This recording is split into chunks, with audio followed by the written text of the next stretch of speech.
Okay, we're on part 28. And the last time I was talking about our oil and gas business, which ended up non existent. And I'm going to continue with that and maybe try to go all the way through it. And we won't mention that again. But it's a pretty interesting thing. So Penn, Virginia had, at this point, had returned their lease to us. They'd leased the entire property. And the Bill Hall, the president of the Penn, Virginia oil and gas division, had gotten fired. That was Bill Hall's friend. So I never knew if they had any under the table dealings or not.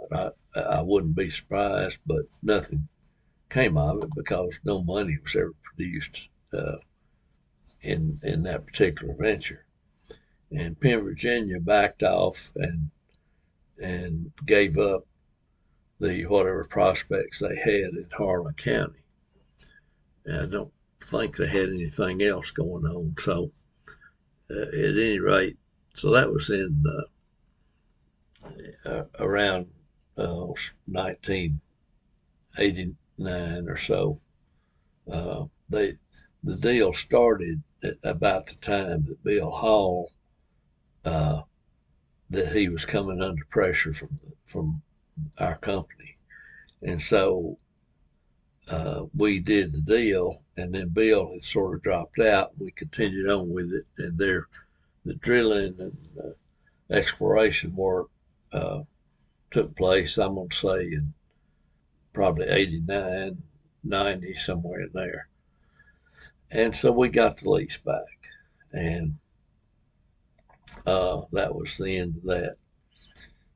So later on in the 90s, and I'm going to say 97, 98, up in there, a fellow named Mike Moore came to me, and I didn't know him, and he was not a local person, or he was like me. He had come into the area, but he was originally from Texas, and he was what's known as a landman in the oil and gas business. A landman is a person who goes around to property and tries to acquire leases or commitments to leases, and then he could be working for a big company like Penn, Virginia, or he could be independent, and then whatever deals he could make, he subs that out, or not subs it out particularly, but he sells it to a developer, a mineral developer. So Moore came to me. Well, it turned out that he was Ingrid Ralston's husband. So Ingrid was Henry Ralston's daughter. I don't know if I mentioned her or not, or Henry or not, but Henry lived in Middlesboro and had a law practice there with Glenn Denham and Joe Nagel, and they lived over on Gloucester, actually right behind where we live right now, where this house is. So anyway, so Mike, I don't know how he hooked up with Ingrid, but that sort of gave him some credibility because Ingrid was, she was an upper class of Middlesboro. So was Henry. They had a lot of money that made in the coal business, and so I listened to the guy. Some of these people come in, and I wouldn't give them much time, but Mike, I did, and he had a pretty good sales pitch. They all do. All the landmen had pretty good sales pitches. Had to. They didn't have anything else to offer but what they could do for you. So Mike started negotiating with me, and Dennis Pollitt was a little bit in on it too, a witness if nothing else.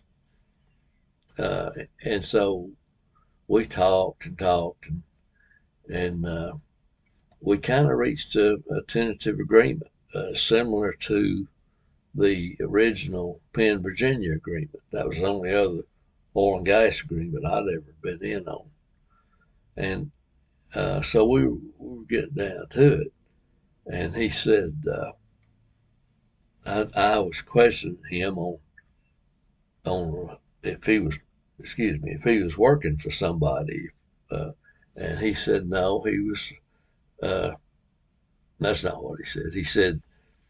Well, he said, I'm trying to develop prospects for a couple of different companies, and the one that is interested in this property is Penn, Virginia. So here they are back again. They evidently didn't take enough punishment that first round, and so I didn't go into that with him after he told me it was Penn, Virginia. I didn't question it. I just we just continued on, and so don't remember exactly where it proceeded from there, but at some point, though, uh, we tentatively agreed. There was no documents made or anything like that. We just talked it out verbally and agreed to some conditions and so forth. And it was here again. This is going to be for the entire property, 12,000 acres, and and so we got to a certain point, and Mike said, "Well, uh, Penn, Virginia is the one that's interested, and I'm going to bring their lawyer in, Rick Counts from Kingsport. Rick Counts. I just thought of his name. I've been worried. So, so Rick, he came to our office at some point in time, and I'm talking about like 1988, somewhere in there. And he was slick. He was a slick lawyer. You know you're a little uneasy talking to him, uh, like you are with slick lawyers. There's plenty of them out there too. So he came over and we talked. We negotiated and worked on something. And in the meantime, I'd gone back to the partners and I told them that we had another possibility with Penn, Virginia, that they were coming back to see about maybe leasing our property. Well, the partners were that they hadn't had a good experience the first time around, and uh, they might have been a little reluctant, except for the fact that Penn, Virginia, is a big uh, New York Stock Exchange company. I mean, they were a bona fide operating oil and gas company. They're actually really a land company with coal and oil and gas, and most of their money had come over the years probably from coal, but they were in the oil and gas business in Virginia and West Virginia. So we talked about it, and the partners gave me the go ahead to continue to negotiate and uh, try to get a deal similar to what we had before, and and let's see what happens. And this time we were going to include in the agreement some kind of a definite plan for a pipeline. That was one thing we did not have in the first oil and gas lease was a plan for a pipeline. So Penn, Virginia, certainly big enough to put in a pipeline, and that's what you had to have. It had to run all over the property and have gathering lines going out to each well and that type of thing. Otherwise, your gas well would not be productive. There's no other way to get the gas out of there. Now, if you hit oil, you could get the oil out, and that's what happened. Actually, you would you'd set up, you'd bring in some fairly small tanks to hold the oil, and you'd pump that oil out of the well into those tanks. And then when you got enough oil in there, you'd send in a tanker, and the tanker would take the oil and take it to a refinery.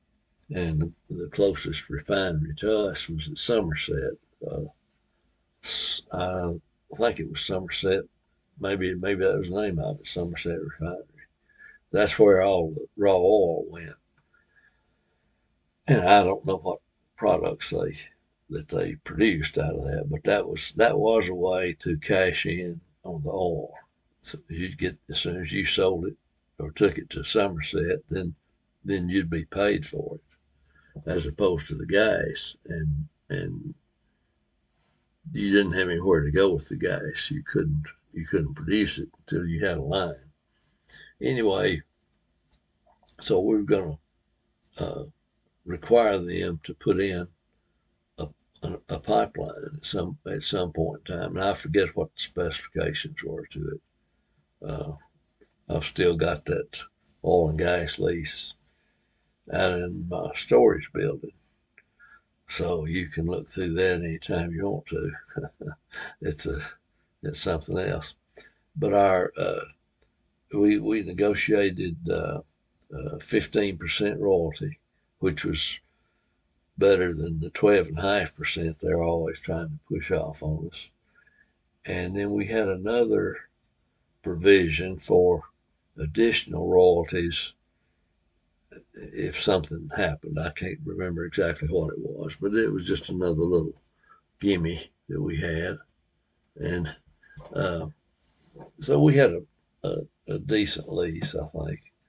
Um, Counts was pretty hard nosed about it, but he and I, we got along okay, and I got T-Bone Green in on it. By that time, Jim Green had pretty much retired, and T-Bone had gotten back in the good graces of the Bar Association, so he was allowed to practice, uh, prison record notwithstanding.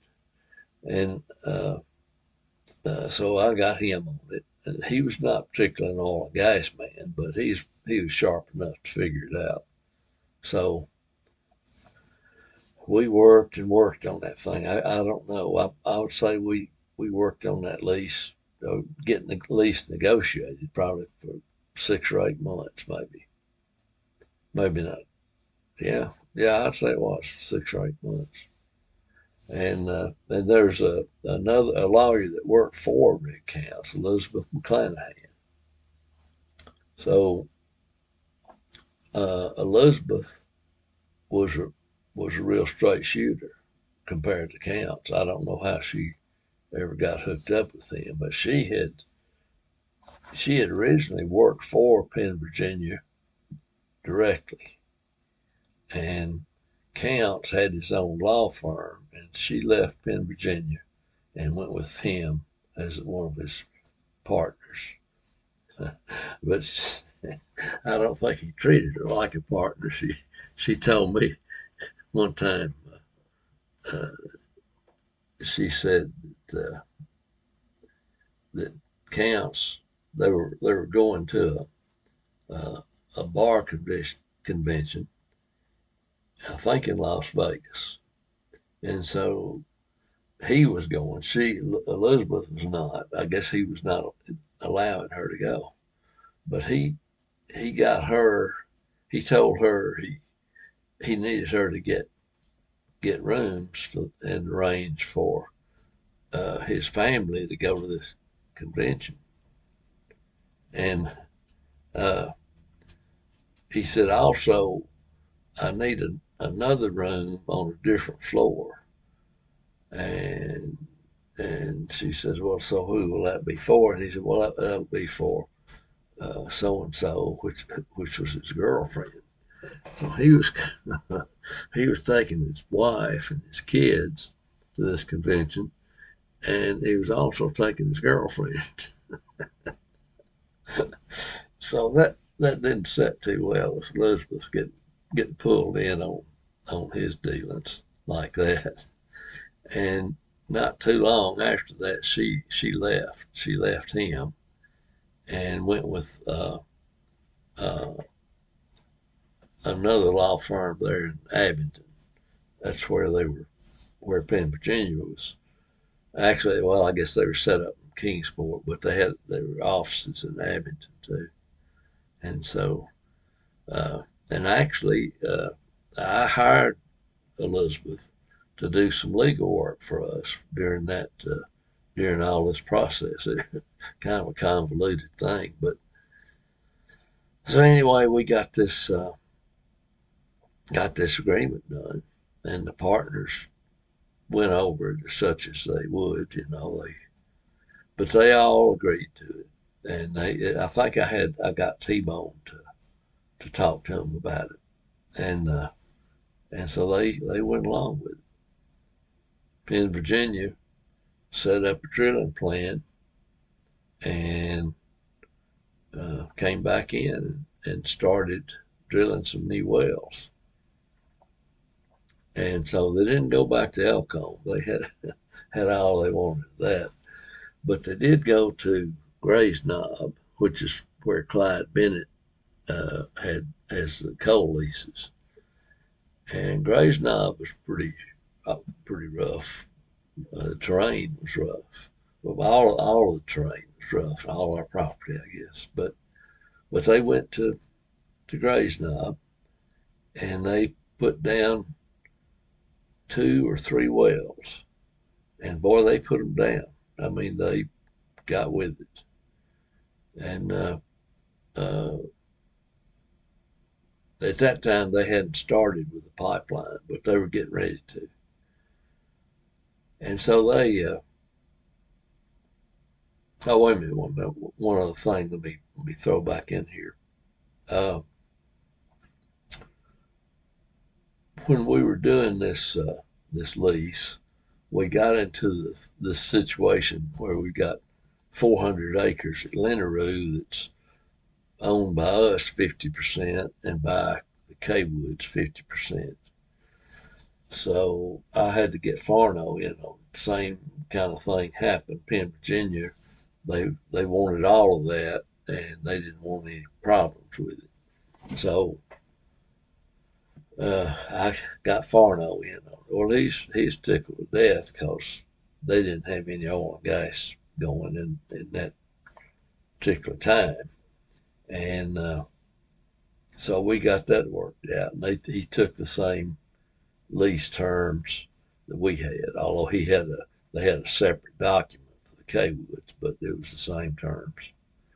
So K-Wood was in the office. Farno was in our office one time, and this was right before we'd actually signed the documents. We'd gotten everything negotiated and prepared. And I said, and he said he was going to Duffield, which is where Penn, Virginia had built a new office building. So he had to go to Duffield to talk to them about some engineering work he was doing for them. And I said, well, while you're over there, Farno, why don't you talk to them about Mike Moore and see if he actually was a representative of their company, because we know he's not an employee. He said that. But see if they had agreed to him representing them, and just for our own satisfaction. And Farno said he would. So Farno went over there and he talked to one of the vice presidents, the one that in charge of the geology. And the guy told him that Mike Moore was representing Penn, Virginia when he came to our office and started negotiations on this deal. So Farno came back to Harlan and reported back to me that was indeed the case and that Moore was legitimate. So I'm bringing that up because a little later that's going to come back, and I've got another tale to tell about that. So let me go back to them starting the drilling process. So they put down 2 or 3 wells in Gray's Knob, Shawnee Gas. That's two areas that are contiguous, about 2,500 acres or so. And the wells, as it turned out, would be productive once they got the pipeline in there. So one of the wells on the Grays Knob part of it, they were going to frack, and so I had never been exposed to fracking. Uh, didn't know a thing in the world about it, but they told me about it, and I read up on it a little bit. And so when the day they were going to start the fracking, uh, I was talking uh, to the well foreman, and he said, "Why don't you all plan on coming up here and you can see what it's all about? I mean, it's a real process." So that was good. Dennis Pollock and I went up there, and it was up on the steep side of the mountain. You know, it was rough as a cob. They had it all laid out though, but the road up to the well site was so steep that they had to take a bulldozer and hook onto the trucks to pull them up there. The trucks couldn't get up there on their own, and that was a real process because these were big trucks and they had this big drill steel on them. You know, some of them did. Some of them had the fracking unit had liquid nitrogen, liquid CO2, and I don't know what all. It was an impressive thing. And we went out there and we got up to the well level, and they had everything laid out. So they must have had probably 20 trucks or more up there. That's what it takes to do for a fracking job.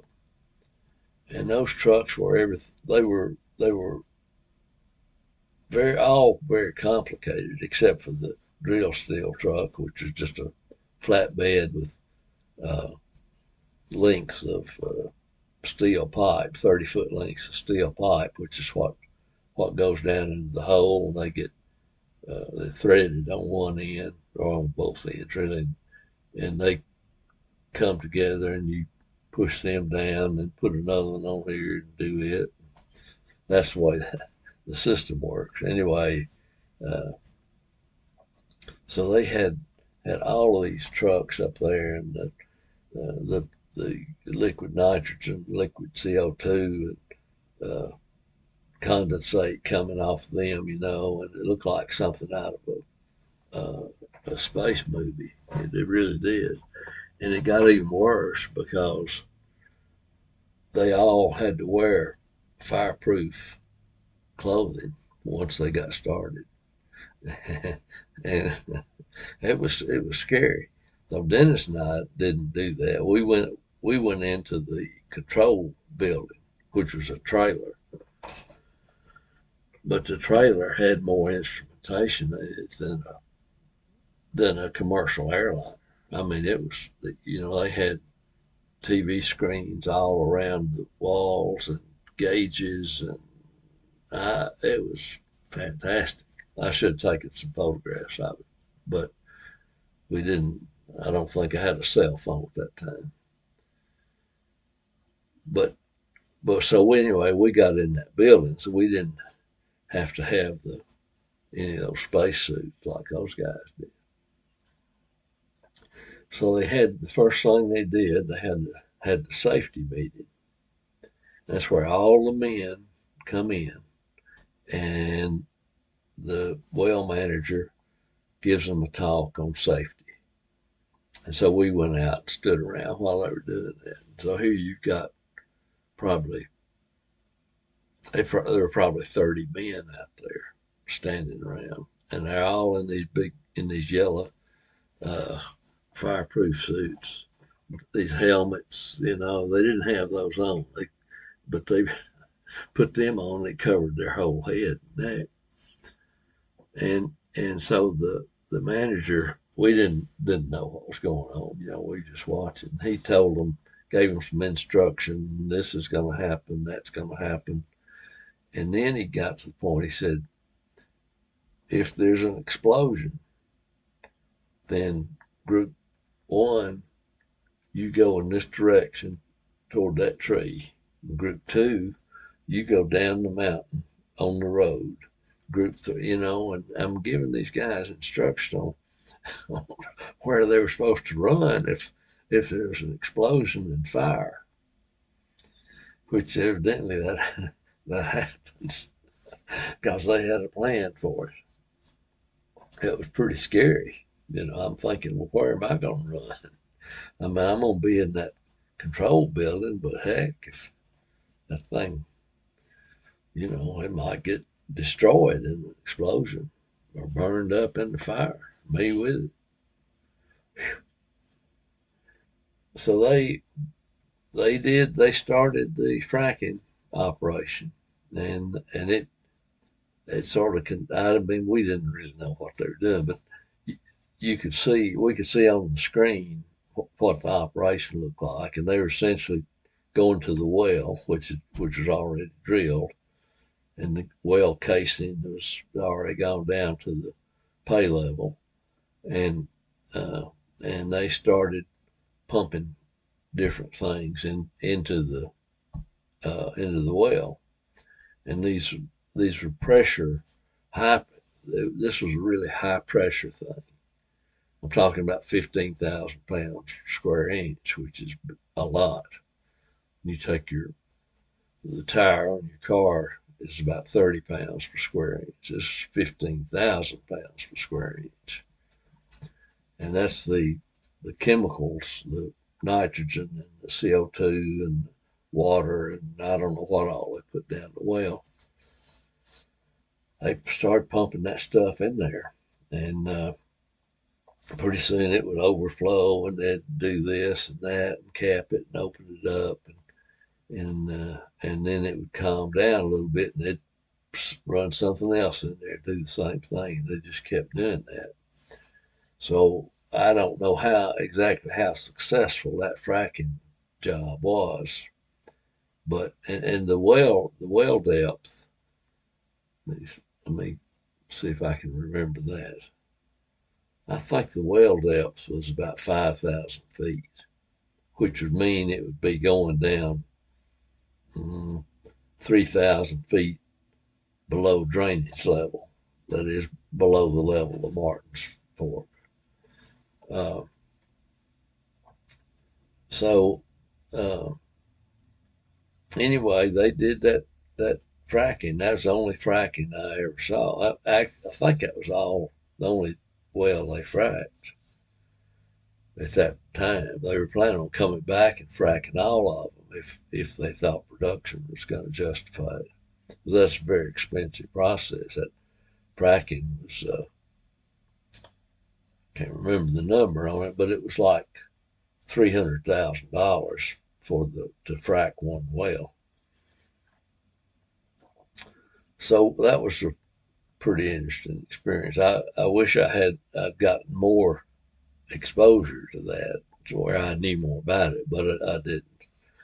But then at some point in time in there, they started putting a pipeline in. They brought that pipeline in from Liggett, from that area, which is up on Catterns Creek, and it came down. I don't know exactly where it was going, but it came across the property, and they put it for the most part on the surface. They just laid it on the ground. So, and I didn't understand that when we did that lease, because we could have required them to put it up to bury it, but that requirement can kill a job because it's too expensive to bury miles and miles of pipeline in the mountains. Really expensive you end up cutting rock and I don't know what just to get that done. So that's why they laid it on the surface. But when you look back on it, you see how intrusive that is. I mean, in effect, that they laid it right across uh, old haul roads that we'd use for coal and all that. So those roads are effectively they were shut off until more work had been done, until you did something to where you could get over that pipeline, build a bridge over it or something. So that was bad, but and that was my sort of due to my inexperience in that. I didn't even realize that until I saw the pipelines and saw what was going on.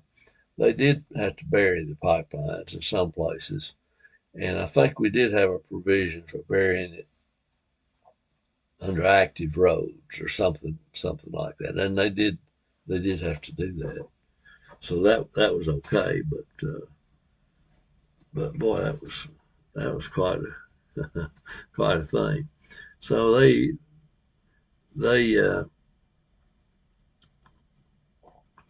they drilled another well out at Low Branch, which is where we had a big uh, uh, we had a big field out there, and they drilled that well, but they never got the pipeline out to it, and that was going to be one of the best wells. But they they lost interest in the thing at some point, and they did just like they did before. They turned the lease back after they spent a lot of money out there.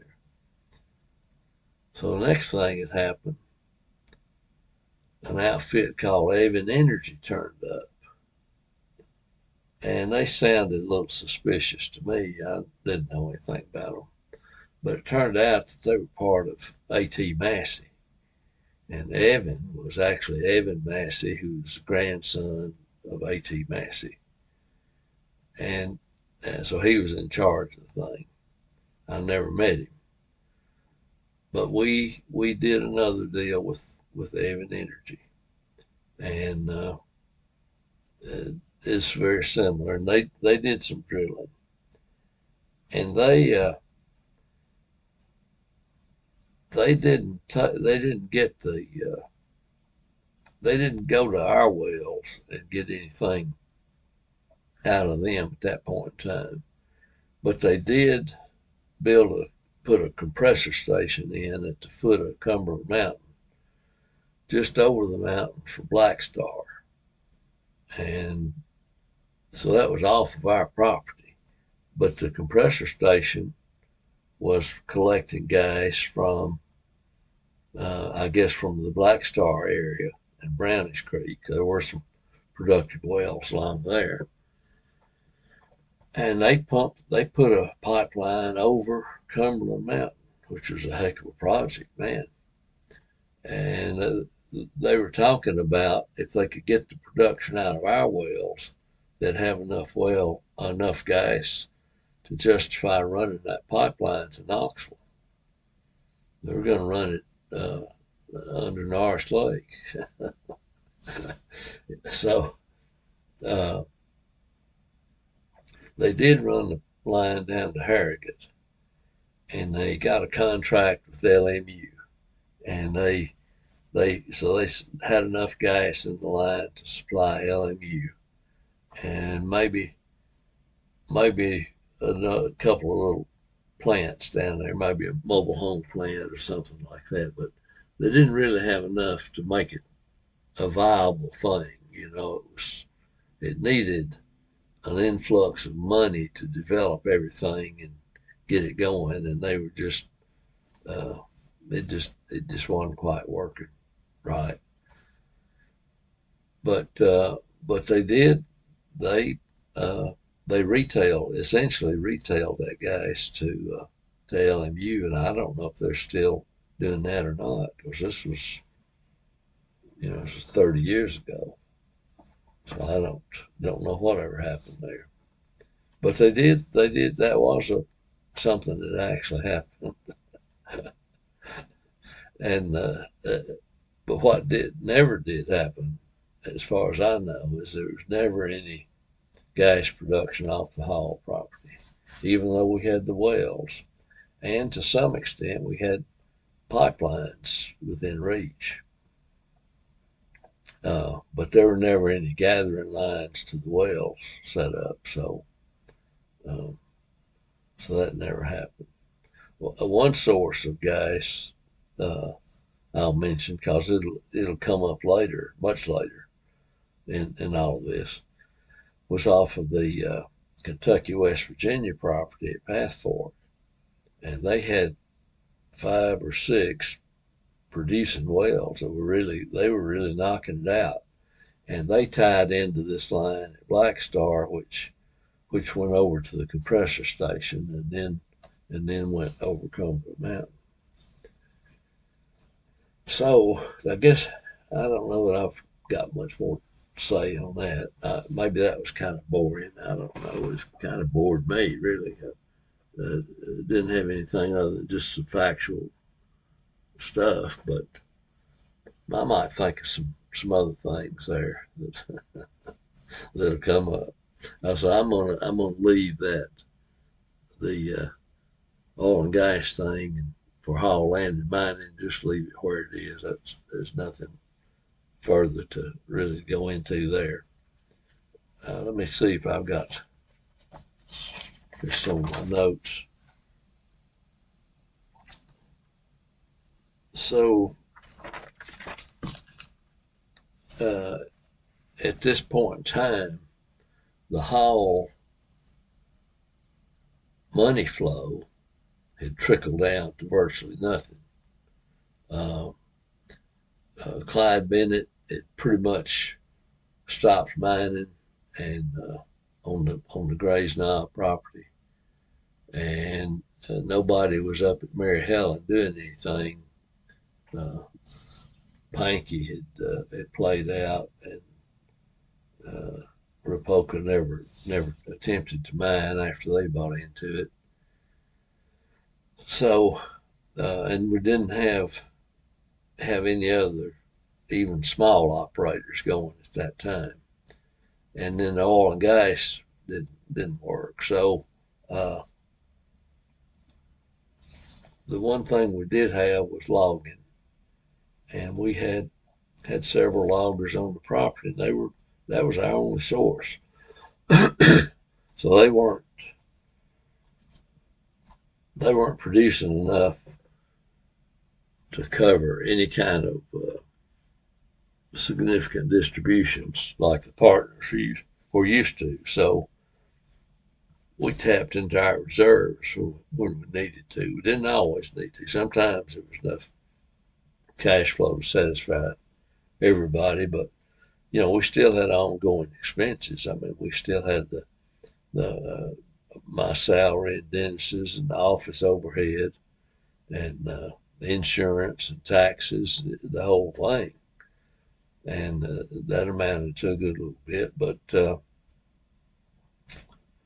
But we managed. We kept her going, and